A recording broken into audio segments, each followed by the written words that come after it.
And so looking at the positives, of course, the services have been devolved to the local Mwananchi on the ground. There has been job opportunities for the people coming from that particular region. Economic empowerment in terms of the businesses that have been created, where there's local procurement for the local suppliers in that particular space. Also, in the same in terms of different developments, construction of roads and schools has given opportunities to the young people within that particular region. We've seen also infrastructures like the TVETs, which are learning institutions that have also been able to be advanced and improved in terms of the courses that they offer. There's a lot. Infrastructure itself also has been, development-wise, has been devolved. These funds are also devolved. County governments are also in a position to be able to now manage their own source revenue.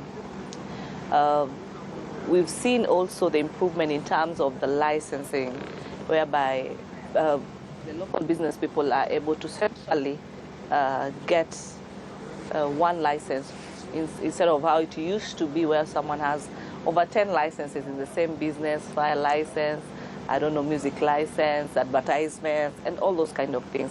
And especially in Nairobi County, that has actually been narrowed. So there's a lot. And also, yes, on the other end, there are also issues. You look at the disappointment of the pending bills. Counties are still struggling to be able to clear the animal called pending bills.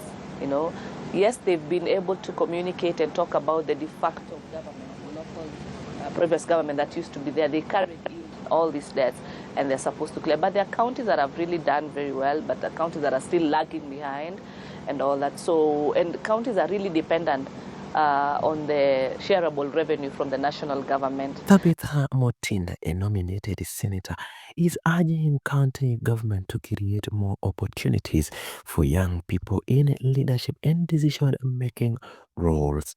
She believes that the youth have the expertise, modern skills, and innovative ideas needed to tackle today's challenges.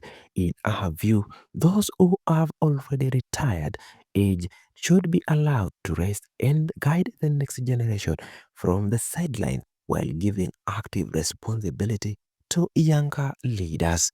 Our message comes at a time when many counties are still relying heavily on experience but older officials in key administrative positions.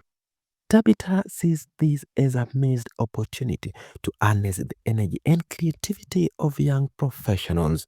She argues that by bringing in young minds, counties can adopt fresh approaches to development, improve service delivery, and keep up with the fast changing world.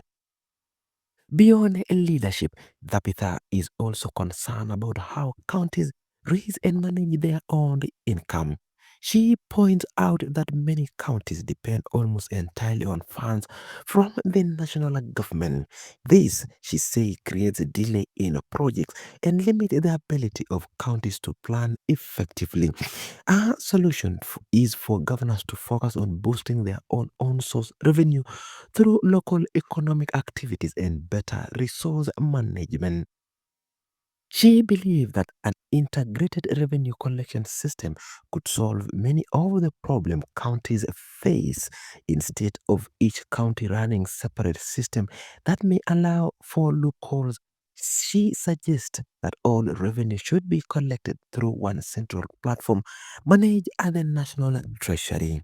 This, she explained, would reduce corruption risk, improve accountability, and ensure that funds are channeled directly to development projects.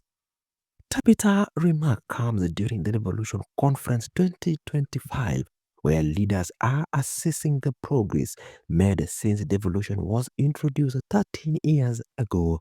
For her, devolution is a success story that has transformed Kenya in many ways. She highlighted the fact that it has created jobs for thousands of people across the country, giving citizens more opportunity to improve their livelihood. She notes that devolution has empowered local communities economically. Through devolution funds, counties have been able to start projects that directly benefit residents, such as small businesses, agricultural programs, and vocational training centers. These initiatives, she says, are helping people gain new skills and become financially independent. One of the key areas she praised is the improvement of technical and vocational education and training institution TVETs. Tabitha believes that strengthening these institutions give young people the practical skills they needed to secure jobs and start their own businesses. She sees this as an important step in reducing unemployment and promoting self-reliance. Infrastructure development is another area where she sees progress. She points out that counties have built and improved roads, making it easier for farmers to take their produce to market and for businesses to reach customers. Better transport, she says, boosts trade and create more economic opportunities. Stability economically. If you've told our people now you're supposed to get all your services from Hobart County area, then and you're telling them work from this place, grow in this particular county, do business in this particular county. There has to be a win-win. There has to be demand and supply. It has to be created, and that is what now will sustain our people, and they'll be able to stick here to get those local services. If they do not sustain themselves economically, then they will start moving out, and it will be congested. Nairobi has been for the longest time the city. Of course, it's the city, and has been for the longest time where people go to seek services. Those services have been devolved.